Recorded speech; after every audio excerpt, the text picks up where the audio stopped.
Okay sir. ದಿನಾಂಕ 19ನೇ ತಾರೀಕಿನಂದು ನಮ್ಮ ಖಾನಾಪುರ ವಲಯದ ಸಿಬ್ಬಂದಿ ಹಾಗೂ ಅಬಕಾರಿ ಉಪಾಯುಕ್ತರ ಕಚೇರಿ ಅಬಕಾರಿ ನಿರೀಕ್ಷಕರು ಸೇರಿಸ್ಕೊಂಡು ನಮ್ಮ ಕಣಕುಂಬಿಗೆ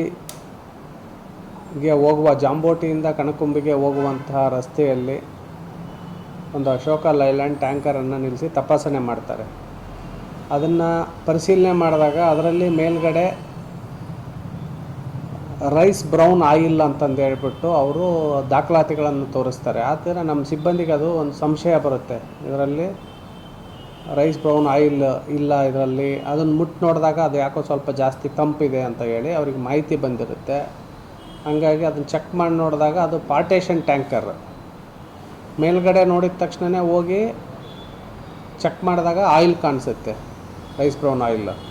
ಆದರೆ ಅದು ಪಾರ್ಟೇಷನ್ ಇತ್ತು. ಆ ಪಾರ್ಟೇಷನನ್ನು ತೆಗೆದು ಬಿಚ್ಚಿ ಆಮೇಲೆ ಒಳಗಡೆ ಚೆಕ್ ಮಾಡಿದಾಗ ENAನ ಅಕ್ರಮವಾಗಿ ಸಾಗಾಣಿಕೆ ಮಾಡ್ತಾಯಿದ್ರು ಅಂತ ಖಚಿತ ಆಗುತ್ತೆ.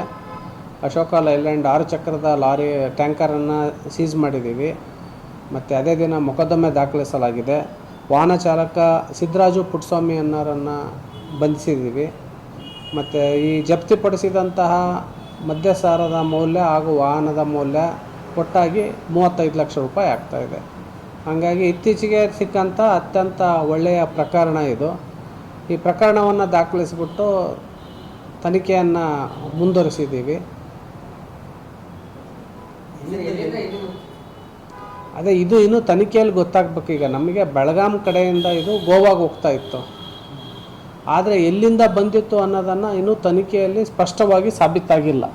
ಅವನು ಒಂದು ಸರಿ ಬೆಂಗಳೂರಿಂದ ಅಂತ ಇದ್ದಾನೆ, ಇನ್ನೊಂದು ಸರಿ ಬೇರೆ ಸಿಟಿಯಿಂದ ಹೇಳ್ತಾ ಇದ್ದಾನೆ. ಹಂಗಾಗಿಬಿಟ್ಟು ಇದು ಎಲ್ಲಿಂದ ಹೋಗಿದೆ ಎಲ್ಲಿಂದ ಬಂದಿದೆ ಅನ್ನೋದು ಇನ್ನೂ ಖಚಿತವಾಗಿ ಗೊತ್ತಿಲ್ಲ. ಇದು ತನಿಖೆಯಲ್ಲಿ ಗೊತ್ತಾಗುತ್ತೆ. ಇದು ಸ್ಪಿರಿಟ್ ಟ್ಯಾಂಕರ್ ಸಿಕ್ಕಿರೋದು ಬೆಳಗಾಮಲ್ಲಿ ಫಸ್ಟ್ ಟೈಮ್ ಇತ್ತೀಚಿನ ದಿನಗಳಲ್ಲಿ. ಯಾಕಂದರೆ ನಾವು ಇಲ್ಲಿವರೆಗೂ ಗೋವಾದಿಂದ ಬರ್ತಕ್ಕಂಥ ಮದ್ಯಗಳನ್ನು ಲಾರಿಗಳನ್ನು ಮಾತ್ರ ಸೀಸ್ ಮಾಡ್ತಾಯಿದ್ವಿ. ಬಟ್ ಆ ತನಿಖೆಯಲ್ಲಿ ನಮಗೆ ಒಂದು ಮಾಹಿತಿ ಗೊತ್ತಾಗಿತ್ತು. ಏನು ಅಂತಂದರೆ ಸ್ಪಿರಿಟ್ ಈ ಕಡೆಯಿಂದನೇ ಎಲ್ಲೋ ಹೋಗ್ತಾ ಇದೆ. ಯಾಕಂದರೆ ಅಲ್ಲಿ ಗೋವಾದಲ್ಲಿ ENA ತಯಾರು ಮಾಡುವಂಥ ಡಿಸ್ಟಿಲರಿಗಳು ಇರಲಿಲ್ಲ. ಹಂಗಾಗಿ ಇಲ್ಲೇ ಎಲ್ಲಿಂದನೋ ಹೋಗ್ತಾ ಇದೆ ಇದು. ನಮಗೆ ಗೋವಾಕ್ಕೆ ಬಾರ್ಡ್ರ್ ಬರೋದು ಕರ್ನಾಟಕ ಮತ್ತು ಮಹಾರಾಷ್ಟ್ರ. ಹಂಗಾಗಿ ನಾವು ಇಲ್ಲಿಂದ ಸಹ ನಮ್ಮ ಸಿಬ್ಬಂದಿ ಅದ್ರ ಮೇಲೆ ನಿಗಾ ಇಟ್ಟಿದ್ದರು. ಈ ಕಡೆಯಿಂದ ಹೋಗುವಂತಹ ವಾಹನಗಳ ಮೇಲೆ ನಿಗಾ ಇಟ್ಟಿದ್ದರು. ಅವರ ಒಂದು ಚಾಣಾಕ್ಷತನದಿಂದ ಇದನ್ನು ಪತ್ತೆ ಹಚ್ಚಿದ್ದಾರೆ. ಇಲ್ಲ, ಇದರಲ್ಲಿ ಡೇಂಜರ್ ಏನಿಲ್ಲ. ಇದು ಏನು ಮದ್ಯ ತಯಾರಿಕೆಗಾಗಿ ಬಳಸಿರುವಂತಹ ಇದು ENA. ಹಾಗಾಗಿ ಈ ಸ್ಪಿರಿಟಿಂದ ಮಾನವನಿಗೆ ಏನು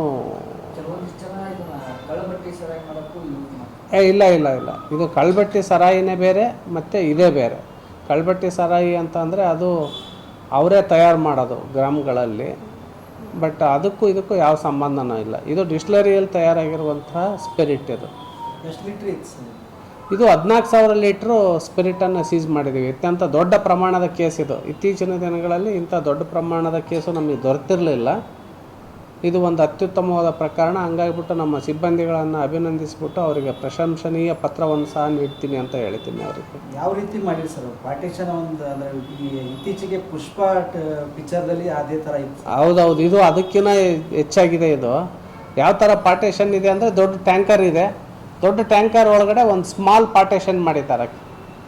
ಅದರಲ್ಲಿ ಹೋದರೆ ನಾವು ಏನಾದರೂ ಬಿಚ್ಚಿ ನೋಡಿದ ತಕ್ಷಣ ನಾವು ಮೇಲ್ಗಡೆ ಟ್ಯಾಂಕರ್ ಮೇಲೆ ನಿಂತ್ಕೊಂಡು ನೋಡಿದರೆ ಅದರಲ್ಲಿ ಆಯಿಲ್ ಕಾಣಿಸುತ್ತೆ. ನಮಗೆ ನ್ಯಾಚುರಲಿ ಆಯಿಲ್ ಇದೆ ಬಿಟ್ಬಿಡಿ ಅಂತಲೇ ಹೇಳ್ತೀವಿ ಎಲ್ಲರಿಗೂ ನೋಡಿದ ತಕ್ಷಣ. ನಮ್ಮರಿಗೂ ಸಹ ಕನ್ಫ್ಯೂಷನ್ ಇತ್ತು, ಇವ್ರು ಆಯಿಲ್ ಟ್ಯಾಂಕರ್ನ ಹಿಡ್ಕೊಂಬಿಟ್ಟು ತೊಂದರೆ ಕೊಡ್ತಾ ಇದ್ದಾರೇನೋ ಅನ್ನೋ ಥರದಲ್ಲಿ. ಆಮೇಲೆ ನೋಡಿದ್ವಿ, ನಮ್ಮಲ್ಲಿ ಸ್ಟಾಫ್ ಹೇಳಿದ್ರು ಕೆಲವರು, ಇಲ್ಲ ಸರ್ ಇದ್ರ ಮೇಲೆ ಇನ್ನೂ ಡೌಟ್ ಇದೆ ಅಂತ. ಹಂಗಾಗಿ ಇಮಿಡಿಯೇಟಾಗಿ ಮತ್ತೆ ಎಲ್ಲ ಸಿಬ್ಬಂದಿ ಸೇರಿಕೊಂಡು ಪ್ರಾಪರಾಗಿ ಚೆಕ್ ಮಾಡಿದಾಗ ಅದು ಸ್ಪಿರಿಟ್ ಇದೆ ಅನ್ನೋದು ಕಂಡು ಬಂದಿದೆ. ಎಲ್ಲೋ ಒಂದು ಕಡೆ ಅದು ಪಿಕ್ಚರ್ ಟಚ್ ಕೊಟ್ಟಿದ್ದಾರೆ. ಹೌದೌದು, ನಿಜ, ಖಂಡಿತ. ಇದು ಪುಷ್ಪದಲ್ಲಿ ನೋಡಿಬಿಟ್ಟು ಇದನ್ನೇನು ಮಾಡಿದಾರೋ ಅಥವಾ ಮಾಡ್ತಾ ಇದ್ದಾರೋ ಅನ್ನೋಂಥ ಸಂಶಯ ಬರುತ್ತೆ ಇದು.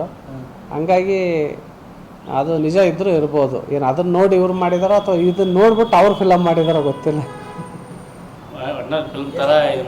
ಇದು ಒಂಥರ ಸಿನಿಮೀಯ ರೀತಿಯಲ್ಲಿದೆ ಇದು ಪ್ರಕರಣ. ಅತ್ಯಂತ ಒಳ್ಳೆಯ ಪ್ರಕರಣ ಇದು. ಇದು ಏನಿಲ್ಲ, ನಮ್ಮಲ್ಲೇನು ಅಂತಂದರೆ ಯಾವಾಗಲೂ ಗೋವಾದಿಂದ ಏನು ನಾವು ಲಿಕ್ಕರ್ ಬರೋ ಅಂಥ ಲಾರಿಗಳನ್ನ ಸೀಸ್ ಮಾಡ್ತಾ ಇದ್ವಿ.